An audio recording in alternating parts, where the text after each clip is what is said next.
오늘은 산상병모주일입니다. 거룩하신 삼위일체 하나님께 영과 진리로 예배하겠습니다.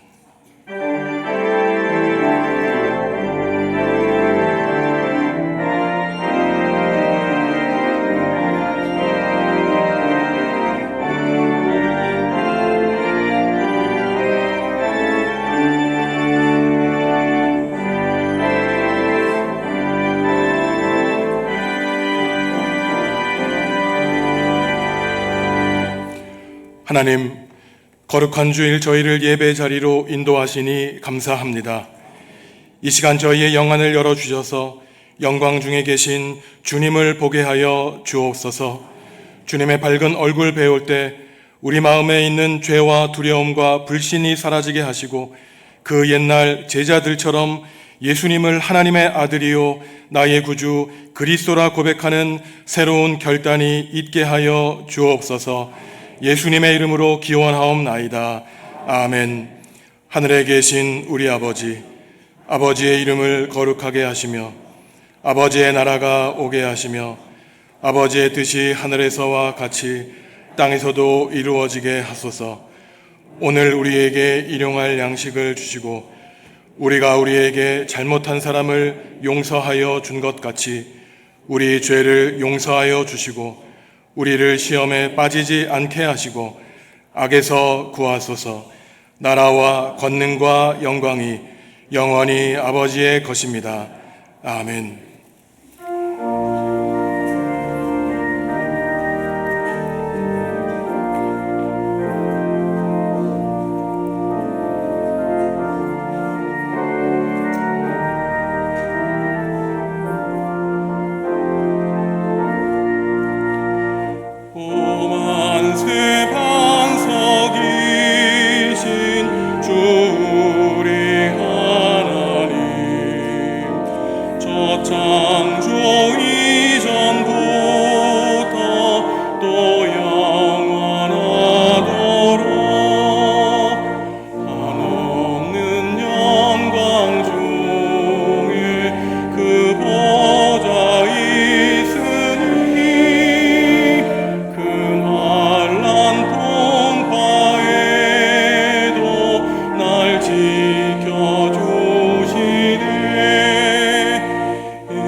지난 한 주간의 삶을 돌아보시며 하나님과 이웃과 비조세계 지은 죄를 고백하겠습니다.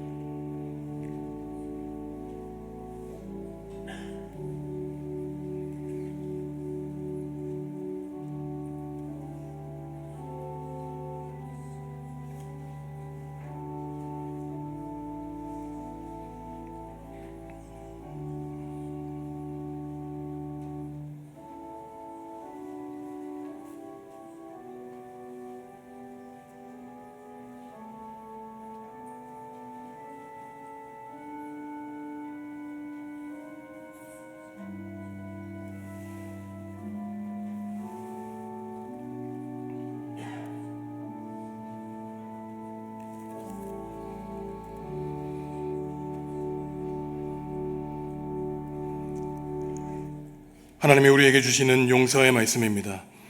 여호와의 말씀이니라. 그날 그때에는 이스라엘의 죄악을 찾을지라도 없겠고 유다의 죄를 찾을지라도 찾아내지 못하리니 이는 내가 남긴 자를 용서할 것임이라. 아멘. 나는 전능하신 아버지 하나님 천지의 창조주를 믿습니다. 나는 그의 유일하신 아들 우리 주 예수 그리스도를 믿습니다. 그는 성령으로 잉태되어 동정녀 마리아에게서 나시고 본디오 빌라도에게 고난을 받아 십자가에 못 박혀 죽으시고 장사된 지 사흘 만에 죽은 자 가운데서 다시 살아나셨으며 하늘에 오르시어 전능하신 아버지 하나님 우편에 앉아 계시다가 거기로부터 살아있는 자와 죽은 자를 심판하러 오십니다. 나는 성령을 믿으며 거룩한 공교회와 성도의 교제와 죄를 용서받는 것과 몸의 부활과 영생을 믿습니다. 아멘. 어찌하여 이방 나라들이 분노하며 민족들이 헛된 일을 꾸미는가?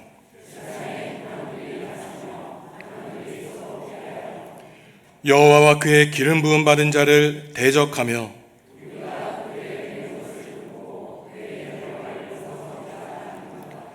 하늘에 계신 이가 웃으시며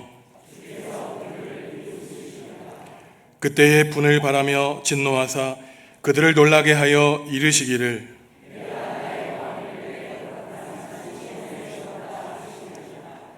내가 여호와의 명령을 전하노라. 여호와께서 내게 이르시되 내게 구하라. 내가 이방 나라를 내 유업으로 주리니. 아멘.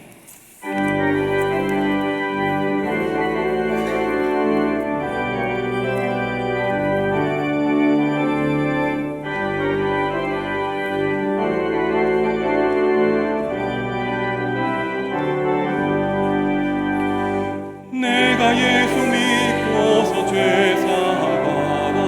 나의 모든 것 다 변했네. 지금 내가 가는 길 천국 길이요 주의 피로 내 죄가 씻겼네. 나의 모든 것 변하고 그 피로 구속받았네. 하나님은 나의 구원 되시오니 내게 정죄함 없겠네. 주님 맑은 빛 되사 어둠에 지니 나의 모든 것 다 변했네.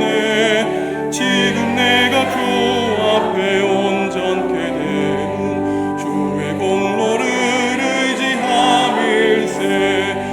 나의 모든 것 변하고 그 피로 구속받았네. 하나님은 나의 구원 되시오니 내게 정죄함 없겠네. 내게 성령이 가득하신 사랑 나의 맘에 가득 채우며 모든 공포 내게서 물리치시니 내 맘 항상 주 안에 있겠네. 나의 모든 것 변하고 그 피로 구속받았네. 하나님은 나의 구원 되시오니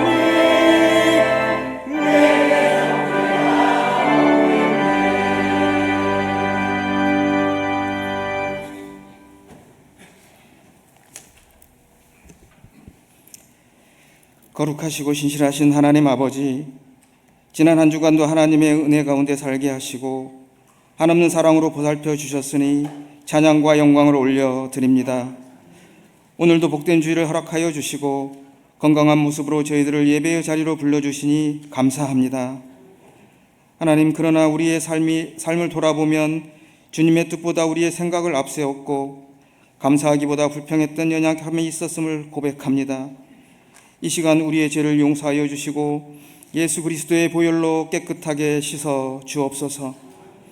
상한 마음을 회복시켜 주시고 굳어진 심령에 성령의 담비를 부어 주셔서 영과 진리로 새롭게 하여 주옵소서. 주님, 우리 교회를 붙들어 주옵소서. 다음 세대에게 믿음의 유산을 잘 남기게 하시고 그 불씨가 꺼지지 않도록 도와주셔서 악하고 험한 세상 속에서 믿음의 자녀들이 빛과 소금의 역할을 잘 감당할 수 있도록 은혜를 베풀어 주시옵소서. 모두가 합력하여 기도와 헌신으로 이 사명을 잘 감당할 수 있도록 최선을 다하게 하시고 정읍중앙교회를 통하여 오래도록 정읍지역에 하나님 나라가 증거되는 귀한 복음의 통로가 되게 하여 주시옵소서. 민족의 명절 설을 맞이하여 오랜만에 고향에 내려와 한자리에 모여 정을 나누는 가족들 위해 하나님의 은혜와 평강이 충만하게 하시고 하나님께서 주신 가족의 의미를 다시금 새기는 복된 시간이 되게 하여 주시옵소서. 서로의 신앙을 점검하며 오직 그리스도 안에서 성령으로 하나 되는 가정이 될 수 있도록 인도하여 주시고 오공하는 길도 안전하게 지켜주셔서 행복한 명절이 될 수 있도록 하나님 은혜를 베풀어 주옵소서. 이 시간 김선정 목사님을 통하여 선포되는 말씀 가운데 성령께서 역사하여 주시고 우리의 가정과 민족이 하나님을 경외하는 믿음 위에 굳게 서는 귀한 말씀 되게 하여 주옵소서.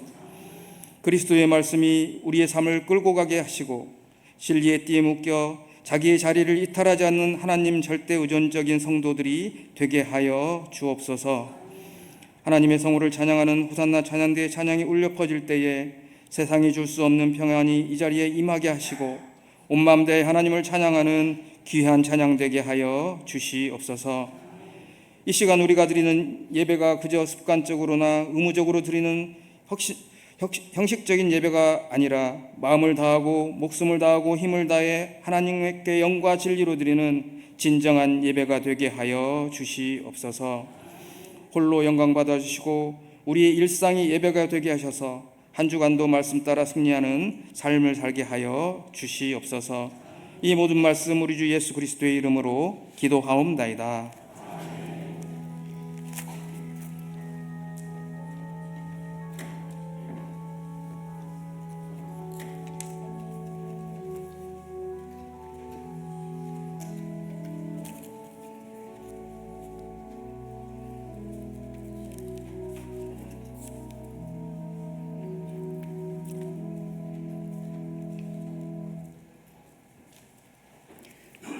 엿새 후에 예수께서 베드로와 야고보와 그 형제 요한을 데리시고 따로 높은 산에 올라가셨더니 그들 앞에서 변형되사 그 얼굴이 해같이 빛나며 옷이 빛과 같이 휘어졌더라. 그때 모세와 엘리야가 예수와 더불어 말하는 것이 그들에게 보이거늘 베드로가 예수께 여쭈어 이르되 주여 우리가 여기 있는 것이 좋사오니 만일 주께서 원하시면 내가 여기서 초막셋을 짓되 하나는 주님을 위하여 하나는 모세를 위하여 하나는 엘리야를 위하여 하리이다. 말할 때에 호련히 빛난 구름이 그들을 덮으며 구름 속에서 소리가 나서 이르시되 이는 내 사랑하는 아들이요 내 기뻐하는 자니 너희는 그의 말을 들으라 하시는지라. 제자들이 듣고 엎드려 심히 두려워하니 예수께서 나와 그들에게 손을 대시며 이르시되 일어나라 두려워하지 말라 하시니 제자들이 눈을 들고 보매 오직 예수 외에는 아무도 보이지 아니하더라. 그들이 산에서 내려올 때에 예수께서 명하여 이르시되 인자가 죽은 자 가운데서 살아나기 전에는 본 것을 아무에게도 이르지 말라 하시니 아멘.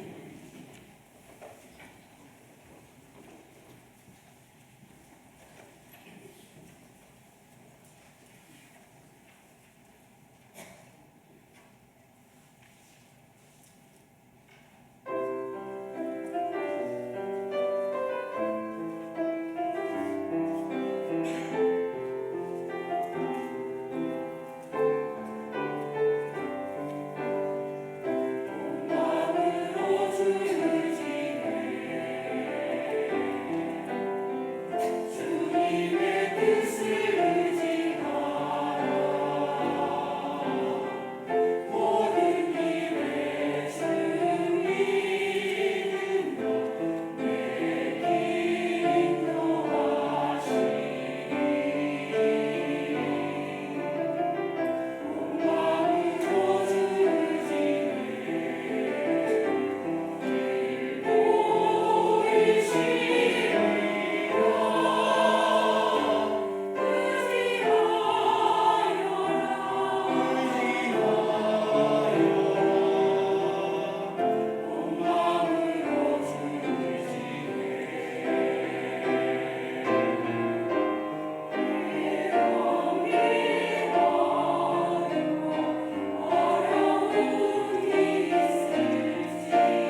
아멘.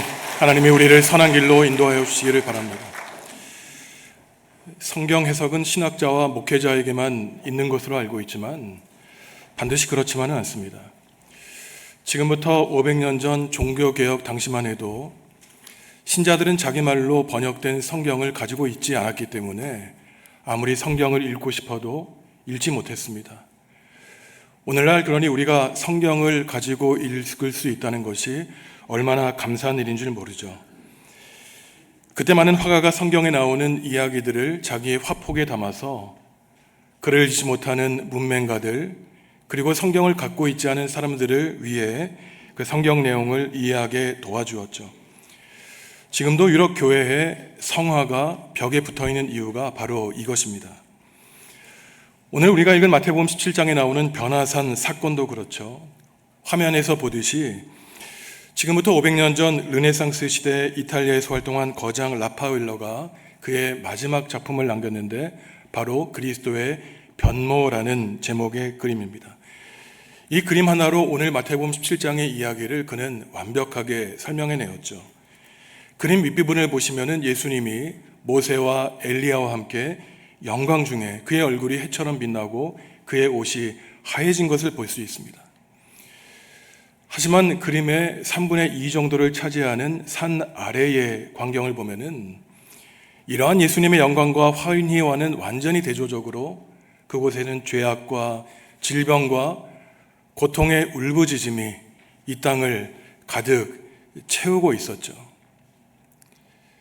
그 중간에는 예수님을 따라 산에 오른 3명의 제자들이 있는데 이들은 예수님의 환해진 얼굴에 눈이 부셔서 감히 예수님을 쳐다보지 못하고 그의 두 손으로 눈을 가리고 있는 모습이 보입니다.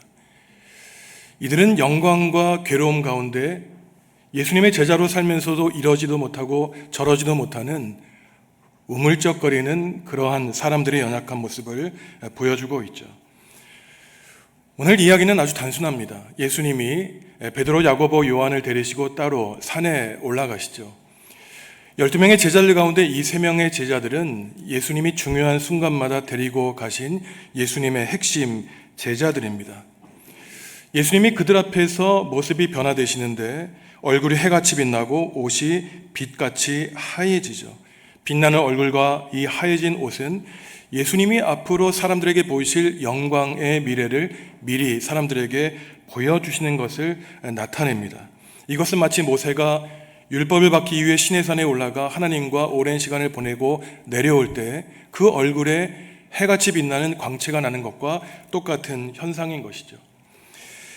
예수님이 모세와 엘리야와 대화를 나누시는데 이 장면을 베드로가 보게 됩니다.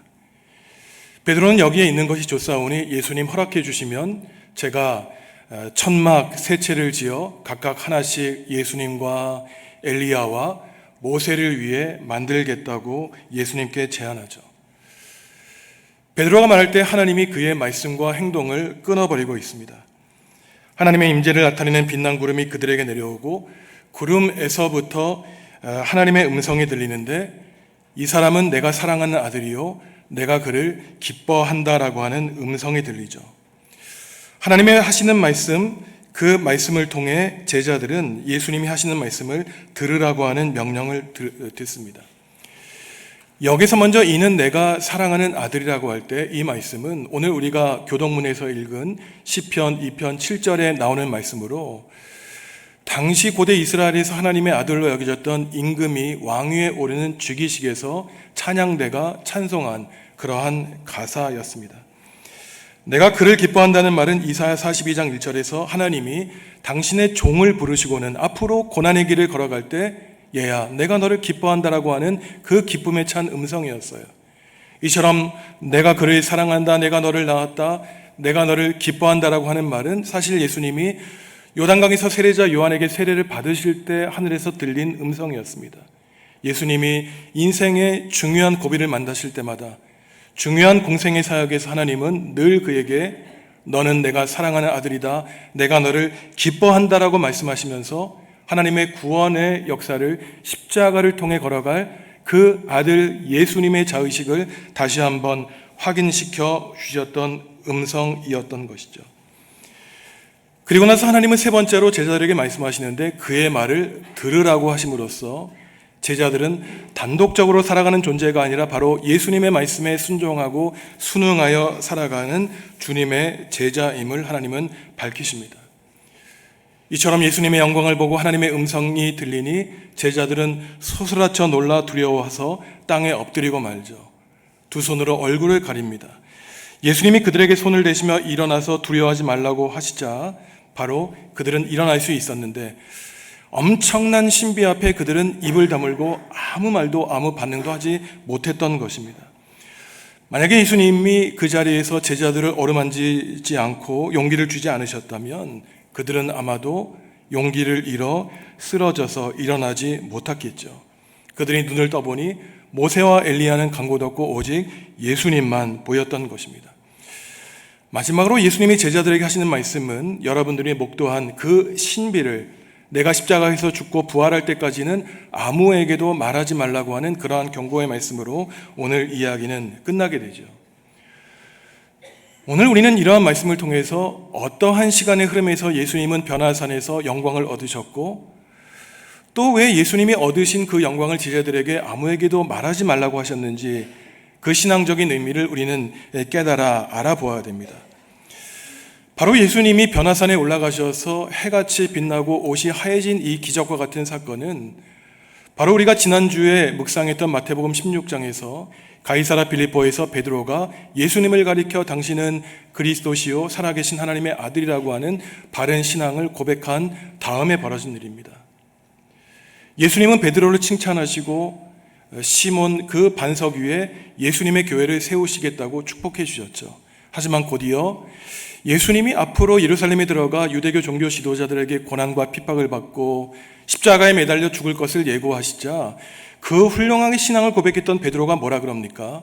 예수님을 저주하면서 당신이 십자가를 지면 안 된다고 예수님을 붙들고 항변하고 있습니다. 그는 예수님을 그저 정치적인 혁명과 메시아로 이해하고 있었던 것이에요. 십자가의 고난과 죽음을 통해 우리 모두를 구원하시는 하나님의 구원의 뜻과 계획과 섭리를 그는 이해하지 못했던 것입니다.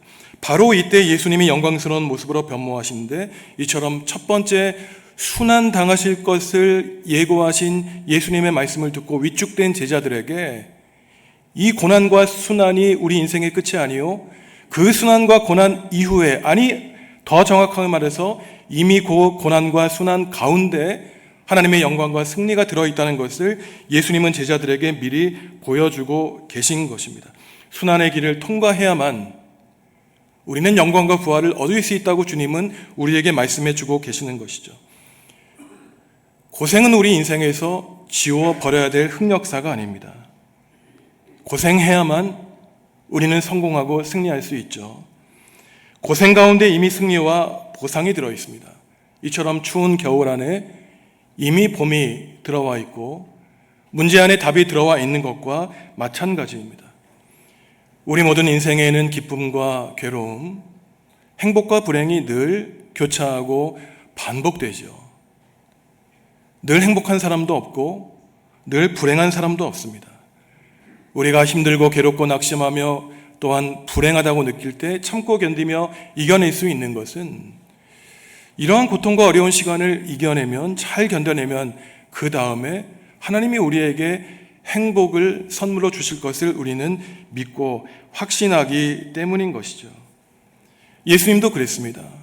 한 걸음 한 걸음 자신을 십자가에 매달려 죽게 할 그러한 악인들이 기다리고 있는 예루살렘 성읍으로 들어가시면서 그 십자가를 지시기 전 이미 예수님은 하나님이 베풀어 주실 영광을 제자들에게 보여주셨던 것이죠.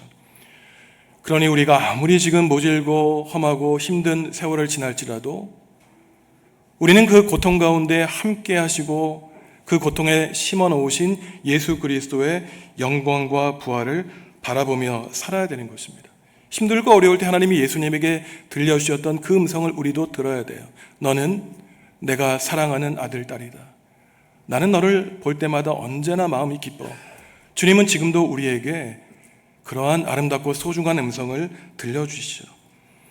이러한 음성을 들을 때 우리의 얼굴도 주님처럼 해같이 빛나고 주님의 그 입으신 옷이 하얘진 것처럼 우리의 옷도 부활절 우리가 입을 옷처럼 환해질 것을 우리는 믿고 확신하게 되는 것입니다. 십자가를 지시고 부활하신 주님이 이미 우리와 동행하고 계시는 것이죠. 그런데 여기서 우리가 이해하기 힘든 이상한 한 가지 점이 있습니다. 예수님은 왜 베드로와 야고보, 요한에게 보여주신 그 변화산에서의 영광 본 것을 예수님이 부활하시기 전까지는 아무에게도 말하지 말라고, 입 다물고 침묵하라고 명령하셨을까요? 일반적인 사람이라면 자기의 그 뛰어난 모습, 잘난 모습, 성공한 모습, 많은 사람들이 알고 고개 숙이고 또한 자기를 높이기를 바라겠죠.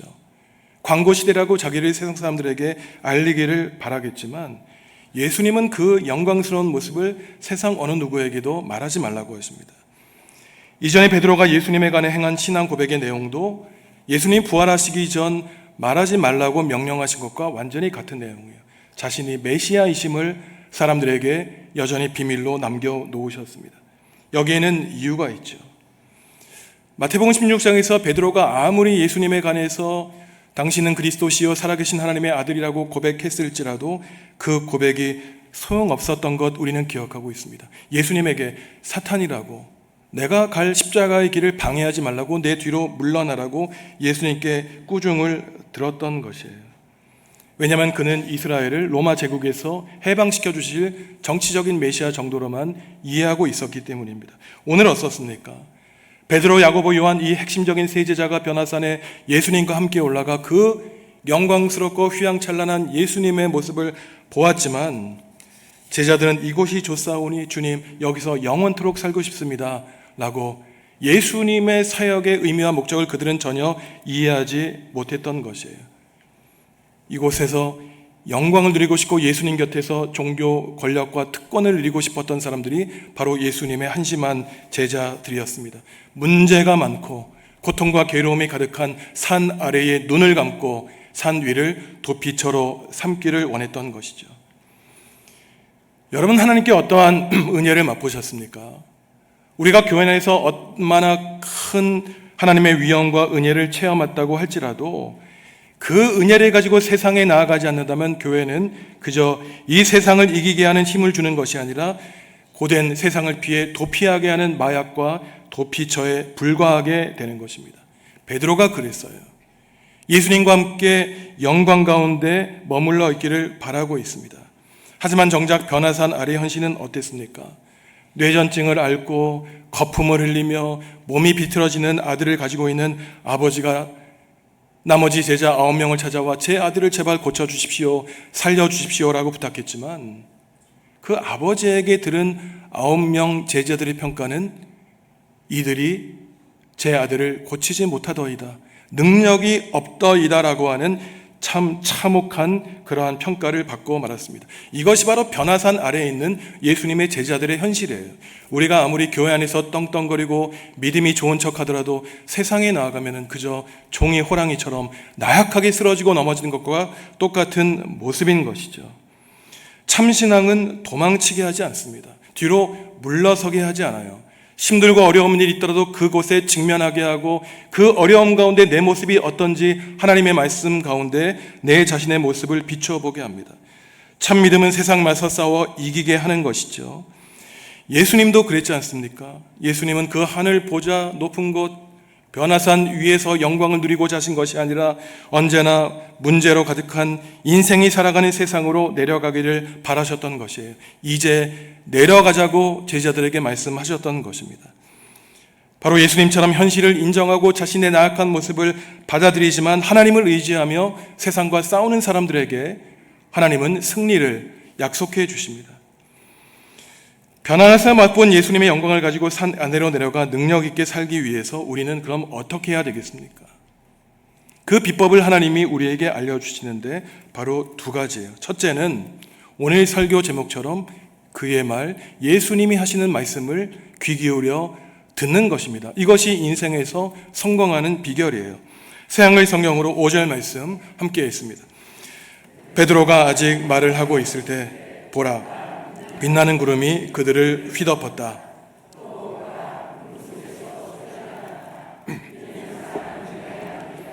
나는 그가 좋다. 너희는 그의 말을 들어라. 아멘. 하나님이 이 말씀을 하신 그 순간은 베드로가 엉뚱한 말을 한 다음이었습니다. 베드로는 하나님의 구원의 계획을 몰라도 너무나 몰랐어요. 하나님이 예수님에게 영광을 보여주신 이유는 예수님의 사람들에게 높이기 위한 것이 아니라 내 아들이 당할 고난 때문에 그 고난 뒤에 있을 영광을 미리 보여주셨던 것입니다.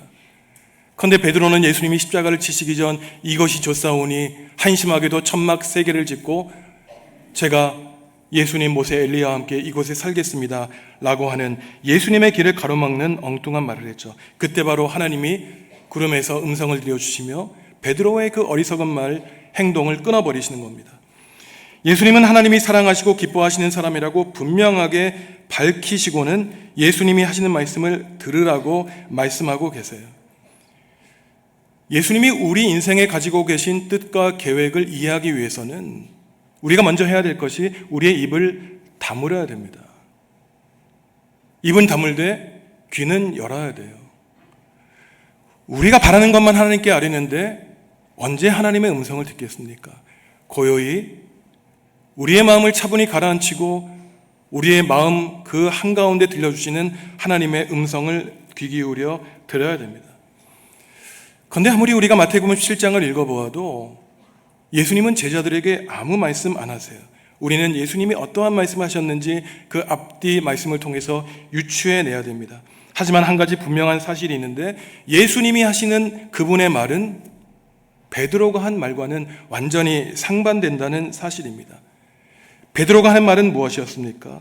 그 앞장에 있는 16장 22절을 보면은 예수님이 가시는 십자가의 길을 가로막고 방해하는 길이었어요. 하나님 나라를 건설하는 것을 인간의 뜻대로 막아버리는 어리석은 말이었습니다. 그때 하나님이 처참히 예수님의 수제자의 말을 끊으셨죠. 그런데 오늘 변화산에서는 어떻습니까? 정작 영광의 예수님을 보고 찬양을 하기는커녕 그 기쁨과 황홀경에 빠져 무슨 말도 하지 못하는 참으로 부끄러운 모습을 베드로는 보이고 있는 것이죠. 해야 될 말은 하지 못하고 하지 말아야 되는 말을 하는 베드로의 연약한 모습 우리는 확인하고 있습니다. 그때 바로 하나님이 그분의 말을 들으라고 하실 때 그분의 말은 마태복음 16장 21절과 24절에 나오는 말씀이에요. 나는 십자가의 길을 갈 터이니 너희가 나의 제자라면 너희도 나와 함께 십자가의 길을 가라고 하는 하나님의 말씀이었던 것입니다. 우리는 이번 주 수요일부터 시작되는 재수요일부터 시작되는 사순절을 준비하면서 예수님이 지금 이 자리에 있는 저와 여러분들에게 이 말씀을 하시는 거예요. 영광을 추구하는 우리 연약한 인생에게 예수님은 먼저 십자가를 질 용기가 있느냐고 우리에게 묻고 계십니다. 성도 여러분, 오늘 하나님이 3명의 예수님의 제자들에게 말씀하신 것처럼 그분의 말씀, 예수님의 말씀을 주의 깊게 들으시기 바랍니다. 성경 한 구절 한 구절 속에 들어있는 예수님의 생명의 메시지를 우리는 들어야 돼요. 말씀 안에 우리 인생의 해답이 담겨 있기 때문입니다. 예수님의 말씀은 성경에 기록되어 있고 예수님의 말씀 자체이시죠. 예수님의 말씀을 듣고 순종할 때 우리는 산 아래에 있는 그 비참하고 괴로운 우리의 일상에 내려가 우리는 도피하지 않고 맞서 싸워 승리하고 이겨낼 수 있는 것입니다. 인내하고 참고 견디는 힘을 바로 살아계신 하나님의 말씀이 우리에게 역사해 주시는 것이죠. 말씀이 바로 성령님이 주시는 지혜와 능력을 얻도록 우리에게 조명해 주십니다. 마지막으로 우리는 왜 하필이면 예수님 곁에 모세와 엘리야가 있었는지 그 의미를 깊이 생각해 볼 필요가 있어요. 왜냐하면 모세와 엘리야는 사실은 굉장히 그 역사가 떨어져 있는 수백 년의 간격이 있기 때문에 왜 변해산에서 그 오랜 시차를 가지고 살았던 모세와 엘리야가 예수님 양옆에 서 있었는가? 우리는 하나님의 그 의미를 생각해 보아야 됩니다. 모세는 율법을 대표하는 사람이에요. 엘리야는 예언자를 대표하는 사람입니다. 이들 둘 사이에는 엄청난 공통점이 있는데 바로 모세는 40년 광야를 지나갔고 엘리야는 40일 동안 자기를 적대하는 사람들을 피해 호렙산으로 올라갔던 사람이 바로 엘리야였던 것입니다. 모세에게도 하나님은 만나와 메추라기를 먹여주셨고 엘리야에게도 죽고 싶다고 할 때 까마귀를 통해 먹을 것을 내려주셨던 분이 바로 엘리야가 만났던 하나님 공통점을 가지고 있죠. 여러 공통점 가운데 그들이 마지막 인생의 마지막에 가졌던 임종에도 공통점이 있습니다. 신명기 마지막 장인 34장을 보면은 모세가 죽었을 때 사람들이 모세의 시체를 발견하지 못했다고 합니다. 그는 신비로운 죽음을 맞이했어요. 사람들이 수십일 동안 그 위대한 이스라엘의 신앙의 영웅 모세의 시체를 발견하여 매장하려고 했지만 아무도 발견하지 못했습니다. 그래서 후대의 사람들은 아마도 모세가 육신적으로 죽은 것이 아니라 전설에 따르면 승천한 것이 아닌가라고 할 정도로 그 위대한 신앙의 영웅의 죽음을 아름답게 찬양했던 것이죠. 열왕기하 2장을 보면 엘리야도 그랬지 않습니까? 엘리야도 에녹처럼 이 땅에서 죽음을 맞지 않고 하나님께 올라간 사람이 바로 엘리야인 것이죠. 그래서 구약성경의 마지막 책, 구약성경의 결론에 해당하는 말라기 4장에서는 바로 우리 신앙의 길을 인도하시는 하나님이 어떻게 구체적으로 순간순간마다 신앙생활을 해야 되는가, 그 걸어갈 길의 방법을 알려주시는데 우리가 새한글 성경으로 4장, 말라기 4장 4절과 5절 말씀 함께 읽습니다. 너희는 기억해라. 나의 종 모세의 가르침을 온 이스라엘을 두고서 내가 호렙에서 그에게 명령한 규정들과 법령들이다. 보라, 내가 너희에게 엘리야 예언자를 보내겠다. 크고 무서운 날이 닥치기 전에 보내겠다. 아멘. 바로 신앙의 길을 걸어가는 그 방법은 과거와 현재와 미래를 살아가는 우리가 어떻게 이러한 과거와 현재와 미래 가운데 우리 자신을 발견할 수 있는가에 대한 가르침입니다. 먼저 하나님은 말라기 예언자를 통해 모세의 가르침과 율법을 기억하라고 말씀하고 계십니다. 말라기 당시 모세는 아주 수백 년 전 과거의 인물이에요. 모세의 율법과 가르침을 기억하라는 것은 늘 우리의 과거를 돌아보고 기억하고 반추하며 신앙적인 말로는 회개하라는 하나님의 말씀인 것입니다. 내가 지금 이렇게 된 것이 혹시 과거의 하나님과의 관계가 어긋났기 때문은 아닌가? 내가 과거에 잘 살았는가, 잘못 살았는가? 늘 자신의 과거를 돌아보는 것이에요. 반성하는 것입니다. 그런데 그냥 나의 인생의 눈으로 나의 과거를 돌아보는 것이 아니라 오늘 말라기 4장 4절의 말씀처럼 하나님의 가르침에 비추어 나의 과거를 돌아보는 것입니다. 우리가 완벽하고 완전하게 하나님의 말씀을 지킬 수는 없을지라도 얼마나 내가 하나님의 가르침을 사모하고 그 가르침의 이상에 따라 내 삶을 변화시키려고 노력했는지 내 과거를 돌아보는 것이에요. 하지만 신앙은 단지 과거에 머물러 있거나 과거에 매몰되어 사는 것이 참 신앙은 아닙니다. 신앙은 나의 지나간 과거를 돌아보는 동시에 바로 내가 어떠한 미래를 살아가실 것인가, 미래의 빛에 비추어 지금 나 자신을 바라보는 것이 바로 참 신앙인의 삶인 것이죠. 이것은 바로 앞으로 우리에게 보내실 엘리야를 기다리는 형태로 우리 신앙에 나타나는 것입니다. 수많은 사람들은 엘리야를 가리켜 바로 말라기 자신이다, 여러 사람을 후보로 내세웠지만 신약 성경에서는 바로 예수 그리스도의 길을 준비한 세례자 요한으로 바라보고 있는 것이죠. 이처럼 오늘 우리는 이 순간순간을 살아가면서 내가 앞으로 내 인생이 어떠한 모습으로 변화되고 내가 어떠한 모습으로 내 삶을 마칠 것인가, 내 후손들에게 어떠한 사람으로 기억될 것인가, 늘 미래의 빛에 비추어 부단한 현재를 살아가야 되는 것이에요. 내가 지금 성실하지 않은 신앙인인데 이 모습대로 살아간다고 해서 1년, 10년 뒤에 훌륭한 신앙인이 될 수 없는 것입니다. 내가 지금 게으른데 내 미래가 밝아질 것으로 우리는 기대할 수 없는 것이죠. 바로 이처럼 내 과거가 어땠는지 부단하게 비추어 보고 나의 찬란한 영광스러운 미래를 얻기 위해서 오늘 어떻게 살아야 되는지 늘 오늘을 조명할 때 나의 과거와 현재와 미래가 온전한 나 자신을 하나님 앞에서 만들어 나가게 되는 것입니다. 오늘은 산상 변모 주일입니다. 사순절 전 주일을 모든 이 땅의 그리스도인들은 산상 변모 주일로 보내죠. 그 이유가 있는데 바로 예수님이 예루살렘으로 들어가셔서 십자가의 고난을 당하시기 전 다보이산 혹은 헤르만산에서 이 변화산에서 제자들에게 백성들에게 영광을 보여주셨기 때문이에요. 우리는 이번 주 수요일 제수요일을 시작으로 주일을 뺀 40일 동안 사순절기를 보내게 됩니다. 사순절은 예수님의 십자가의 순환과 죽으심을 묵상하는 절기이지만 이 사순절에서 주일을 뺀 이유가 있어요. 그저 사순절을 고통의 시간, 칙칙한 시간으로 보내는 것이 아니라 그 고통과 순환 가운데 이미 하나님이 보내주신 예수 그리스도의 영광만큼은 주일마다 놓치지 않고 기억하라고 하는 하나님의 신앙의 의미가 들어있는 것입니다. 우리는 사순절기를 보내면서 그 어느 때보다 경건하고 절제된 시간을 보내지만 동시에 그러한 예수님의 십자가의 순환을 묵상하면서 예수님이 미리 보여주신 영광을 함께 맛보며 지내는 것이 바로 사순절기인 것입니다. 예수님이 십자가의 고통과 죽음을 묵상하는 사순절을 시작하기 전 바로 변화산에서의 예수님의 영광을 묵상하는 것이 바로 예수님이 순환당하시는 그 뒤에 있을 영광을 미리 보여주시되 정확히 말해 순환과 고통 가운데 이미 영광이 들어있다는 사실을 하나님은 우리가 기억하기를 바라시는 것이죠. 성도 여러분, 오늘 예수님의 그 영광과 그 영광 뒤에 있을 십자가의 순환을 한번 우리의 삶에 비추어 생각해 보시죠. 하나님은 저와 여러분들이 남모르게 하나님 나라와 교회를 위해서 눈물을 흘리며 희생하고 헌신하고 봉사하는 것을 다 알고 계십니다. 그 하나님 나라와 교회와 하나님 나라의 의를 위한 희생과 헌신과 봉사가 결코 헛되지 않다는 사실을 주님이 우리에게 말씀하세요. 그 말씀은 내가 너를 낳았다.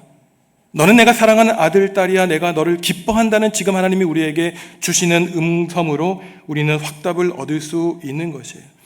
예수님의 십자가의 길, 그 뒤를 따라 걸어가는 사람들에게 하나님은 바로 예수 그리스도가 얻을 영광과 부활의 면류관도 우리에게 허락해 주십니다.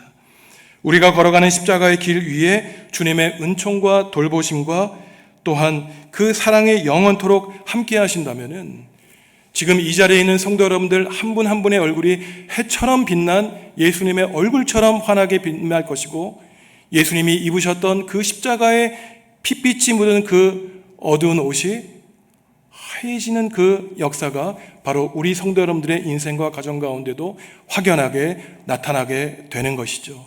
오늘 하나님이 주님을 통해 주신 말씀처럼 그분의 말씀을 들으라고 하는 하나님의 명령에 따라 늘 예수님의 말씀에 귀 기울여 순종하시며 또한 모세를 기억하고 엘리야를 기다리라는 하나님의 말씀처럼 늘 우리의 지나간 과거를 돌아보며 그러하되 밝은 미래를 약속하신 하나님의 약속만을 의지하여 우리에게 허락하여 주실 그 찬란한 미래를 향하여 오늘도 내일도 성실하게 한 걸음 한 걸음 십자가의 표대를 향해 나아가는 우리 정읍중앙교회 복된 성도 여러분들 다 되시기를 주님의 이름으로 간절히 기도합니다.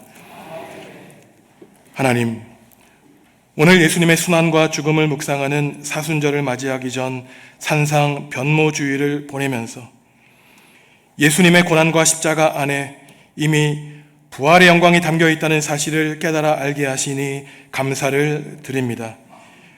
우리가 예수님의 길을 따라 십자가를 걷게 하시고 예수님의 길을 따라 부활하게 하여 주시옵소서. 예수님의 이름으로 기도합니다. 아멘.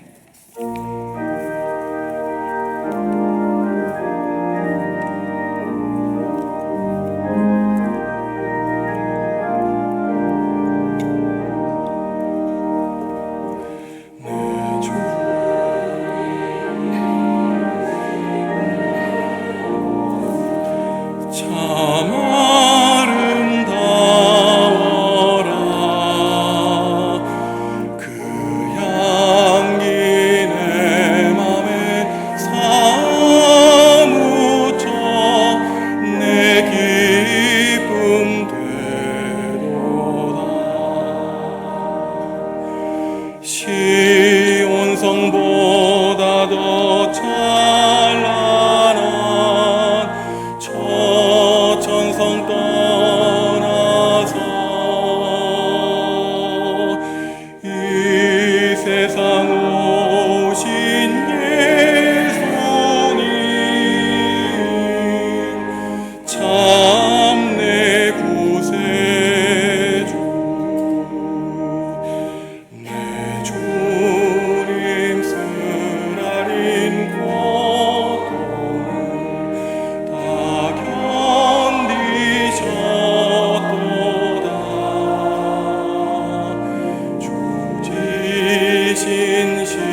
참 내 구세주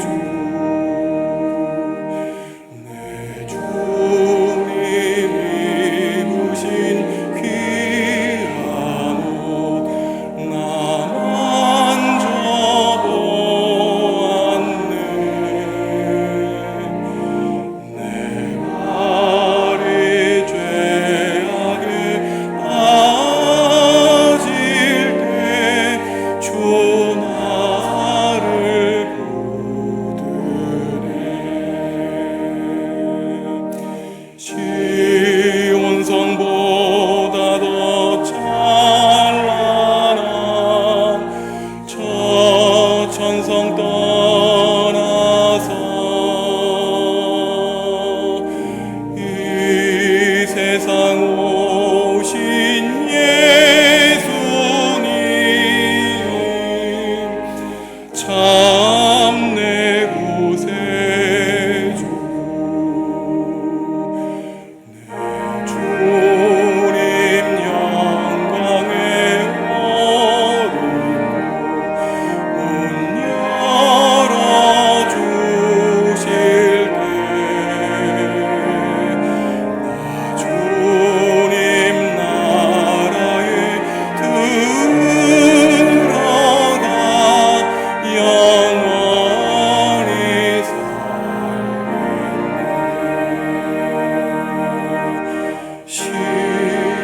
시온성보다 더 찬란한 저 천성 떠나서 이 세상 오신 예수님 참 내 구세주 성도 여러분, 주님이 우리에게 물으십니다. 내가 나를 사랑하느냐?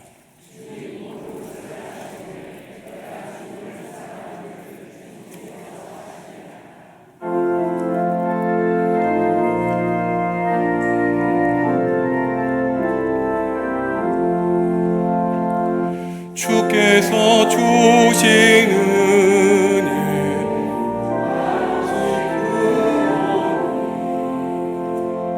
우리가 받은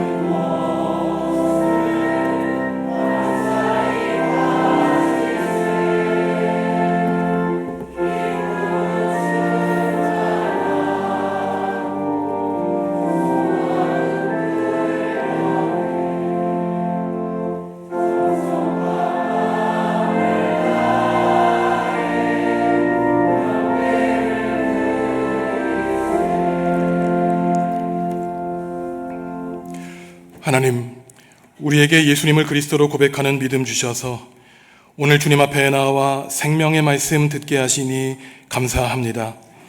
광야와 같은 세상을 살아가며 목마르고 굶주린 저희에게 영원한 생명의 말씀을 약속해 주시니 감사를 드립니다. 주님, 그분의 말씀을 들으라는 하나님의 말씀에 따라 우리의 생명이 다하는 날까지 예수 그리스도의 생명이 담겨 있는 말씀을 깊이 묵상하여 거친 바다와 같은 인생, 광야와 같은 삶을 살아가는 우리 인생에게 영원한 생명의 반석이 되게 하여 주시옵소서. 김정란 성도를 우리 교회 한 식구로 삼아주시니 감사합니다. 믿음의 가정에서 태어나 지금까지 인도하여 주시고 다시 정읍으로 이사하게 하시니 감사합니다. 믿음의 부모님의 기도로 성장한 주님의 자녀이오니 이 가정에 주님의 한없는 복과 은총 내려 주시옵소서. 자녀들과 손주들의 믿음을 위해 기도하는 성도들이 있습니다. 특별히 사순절을 보내고 세례 입교식에서 자녀들이 세례를 받을 수 있도록 간절히 기도하는 성도들이 있습니다. 이들의 기도를 들어주시고 예수님을 그리스도 구세주로 고백하여 우리의 자녀들이 새로운 인생 살아갈 수 있도록 주님이 성도들의 마음을 어루만져 주시옵소서. 민족의 최대 명절, 기쁨의 명절인 구절을 보내는 이 시간에 슬픔을 당한 성도들이 있습니다. 우리와 함께 믿음의 길을 걸어가신 박준수 집사님, 하나님의 품에 안기셨습니다. 특별히 집사님과 일평생을 해로한 윤남순 권사님을 위로하여 주셔서 육신의 건강도 지켜주시고 거룩한 목회의 길을 걷고 있는 세 자녀의 가정을 주님이 친히 돌보아 주시옵소서. 정유라 집사님, 어머니를 여의고 슬픔 가운데 있습니다. 장례 절차가 진행 중에 있사오니 어머니에게 받은 귀한 믿음이 자자손손 대를 이어가게 하시고 이 가정이 주님께 영광 돌리는 복된 가정 되게 하여 주시옵소서. 주님께 우리의 마음을 담은 귀한 예물 드립니다.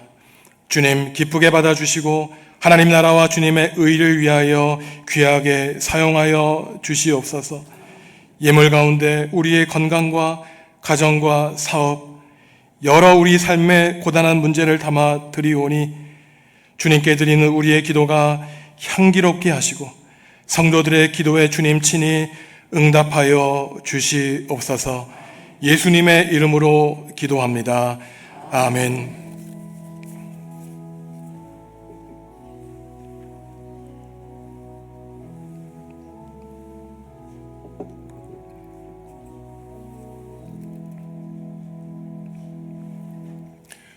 주님의 평화가 성도 여러분과 함께 하시기를 바랍니다. 설 연휴를 맞이해서 우리 가족과 친지를 방문하기 위해 정읍에 내려오신 성도 여러분들을 환영합니다. 우리가 평화 인사를 나누고 또 신정에도 인사를 드렸지만 다시 한번 주위에 있는 교우들과 새해 인사 나누시죠. 새해 복 많이 받으십시오 인사하시죠.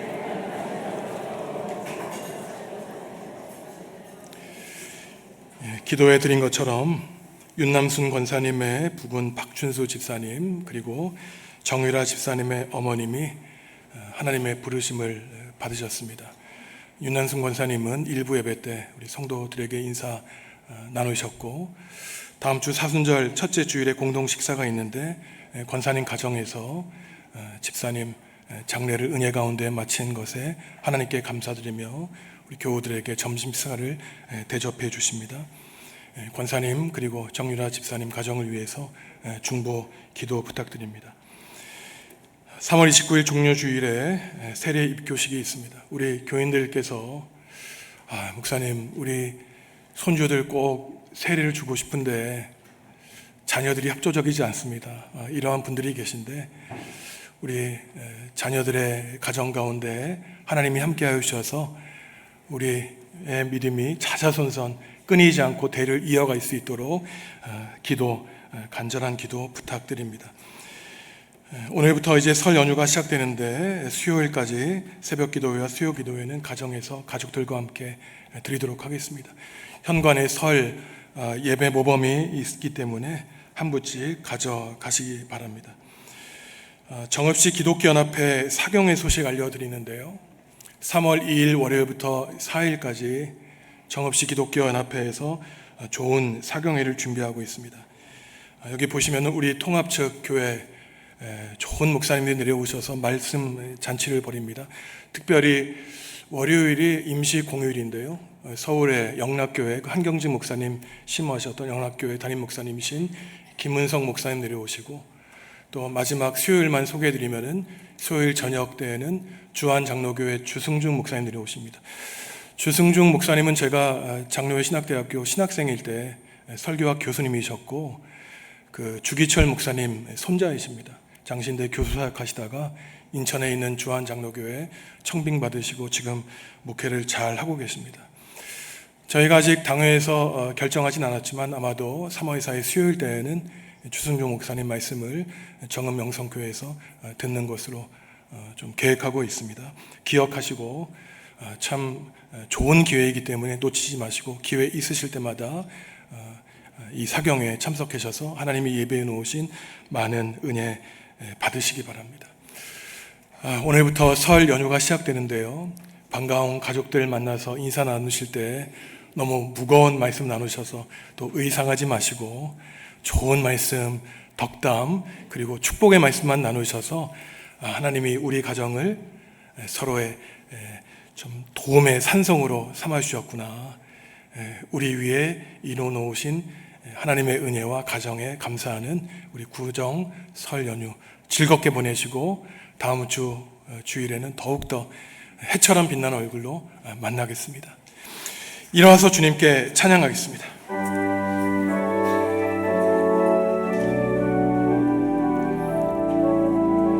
주의 영화로운 빛이 우리 앞길 인도하며 거친 세상이 힘을 주시리. 주의 영화로운 빛이 우리 앞길 인도하며 거친 세상이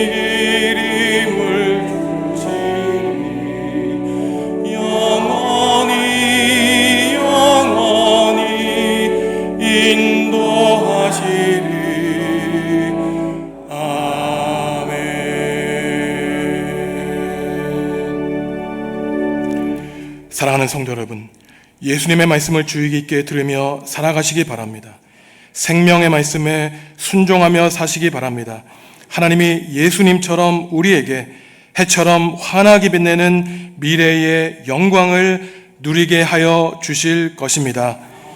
예수님의 은혜와 하나님의 사랑과 성령님의 사귐이 예수님의 십자가의 길을 뒤따라가 그리스도의 영광과 부활에 참여하기로 다짐하는 성도들에게 지금부터 영원토록 함께하여 주시기를 간절히 축원하옵나이다. 아멘.